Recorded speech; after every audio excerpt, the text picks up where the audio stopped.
Trump, o pior presidente em 80 anos, diz mandar no mundo. Manda até no Vale Bem. Manda no Arthur, manda em todo mundo.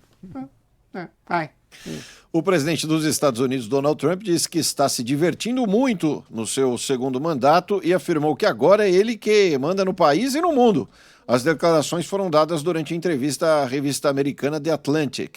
Ela foi publicada hoje, um dia antes de Trump, aliás, completar 100 dias à frente do país. Ele falou o seguinte: da primeira vez eu tinha duas coisas para fazer, mandar no país e sobreviver. E eu tinha comigo todo esse povo desonesto. Nessa segunda vez, eu mando no país e no mundo. A revista The Atlantic foi a responsável por revelar o primeiro grande escândalo da administração Trump. Administração é bom, hein? Administração Trump. O vazamento de planos secretos de ataques aos rebeldes Houthis no Iêmen. Em outro trecho da entrevista, Trump se vangloriou por ter o apoio de bilionários da área de tecnologia como Elon Musk, Mark Zuckerberg e Jeff Bezos. Eles não me conheciam no começo e agora conhecem, foi o que disse o presidente dos Estados Unidos.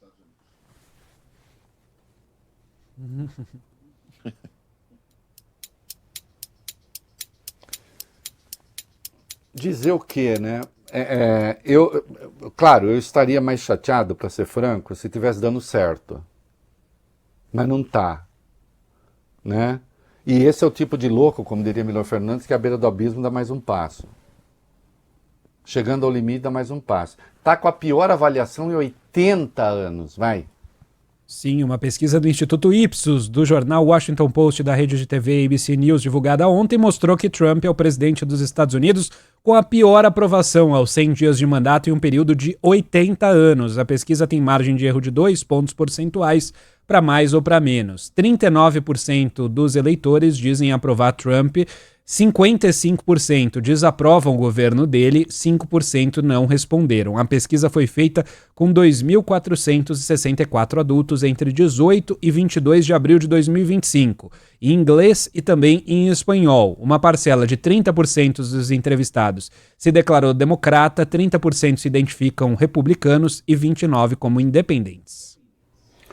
E tem outros recordes, Arthur. Tá ruim a coisa, Pedro. Sobre a economia do país, 73% disseram que ela está em má situação, 53% afirmaram que piorou desde que Trump tomou posse e 41% disseram que as suas finanças pessoais pioraram. Sobre a inflação, 62% dos americanos afirmaram que os preços estão subindo, enquanto 71% disseram que as tarifas de importação impostas por Trump a parceiros comerciais no início do mês são um fator negativo para a inflação. Uma parcela de 31% disse aceitar o argumento de Trump de que a economia vai emergir como uma base mais forte a longo prazo. Aí ele falou que as pesquisas são criminosas, que é gente que vai perder a credibilidade, que eles sofrem da síndrome de perturbação de Trump, como se ele estivesse fazendo um governo bom e como se ele estivesse obtendo resultados. Né?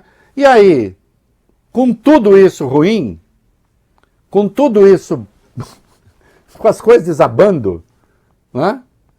Ele resolveu fazer ameaças. Olha, Vale Bene, precisa dar uma resposta, falar alguma coisa, né? Já que eu mando em tudo, né? Mando no mundo, o que mais que ele vai?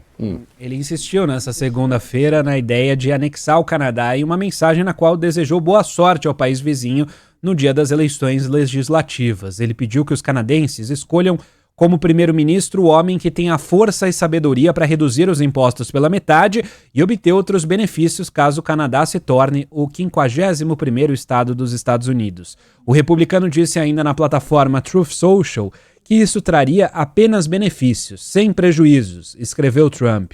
Chega de linhas artificiais desenhadas há muitos anos. Vejam como este território seria lindo. Acesso livre, sem fronteira. Só pontos positivos, sem negativos. É para ser. Os Estados Unidos não podem mais subsidiar o Canadá com as centenas de bilhões de dólares, por ano que temos gastado no passado. Isso não faz sentido a menos que o Canadá seja um estado. Não é demais, né? Não é demais. E aí está ameaçando todo mundo. Que aqui tem ameaça também a Groenlândia, que está entendida aqui. Agora, meninos, alguém está surpreso? Não. Né? Tem um livrinho precioso que chama Discurso da Servidão Voluntária. Etienne Momento cultural. de la Boétie. Se escreve Boétie, com T. Você fala Boétie. O discurso da servidão voluntária, em última instância, ele diz, os homens tendem naturalmente à tirania? Não. A tendência deles pode ser a liberdade. Mas há fatores que muitas vezes os levam a ceder às tiranias. Aquele patrão nosso cada dia que abre lá o programa. Né?